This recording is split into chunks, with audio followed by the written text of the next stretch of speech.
Sumqayıt şəhəri İnşaatçılar qəsəbəsi Kamran Hüseynov küçəsində yolları bərbad vəziyyətdədir. Sakinlərin sözlərinə görə artıq bir ildir ki, bu vəziyyət davam edir. Onların sözlərinə görə yayda toz duman, qışda isə palçıq əlindən hərəkət etmək mümkünsüzdür. Güya kanalizasiya çəkirlər, dağıdıblar ilə yaxındır. Bax, günümüz, güzəranımız budur. Bu ərazidə 3 məktəb var. Şagirdlər neynəsin, yaşayışçılar neynəsin? Yaşlı vaxtımızda palçıqdır, yoldur, keçə bilmirik. Neçə vaxt bu yol çəkilirsə biz zülüm çəkirik. Yayda toz, qışda bu palçıq soyuq.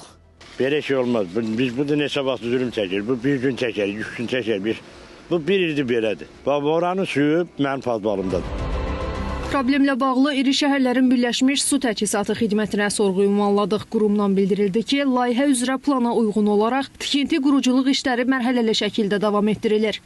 Stat. Hazırda Sumqayıt şəhərində yeni tullantı su şəbəkəsinin qurulması və su təmizləyici qurğunun tikilməsi istiqamətində geniş miqyaslı layihə icra olunur. Nəzərə almaq lazımdır ki, su təsərrüfatı sahəsində icra olunan layihələr geniş miqyaslı olduğu üçün müəyyən zaman tələb edir. Bu müddəti anlayışla qarşıladıqları üçün vətəndaşlara təşəkkür edirik. Statın sonu.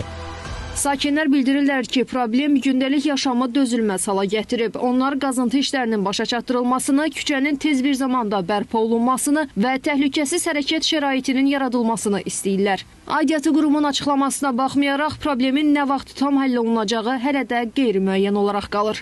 Rəbiyyə Əhmədova, Orxan Balayev, APA TV.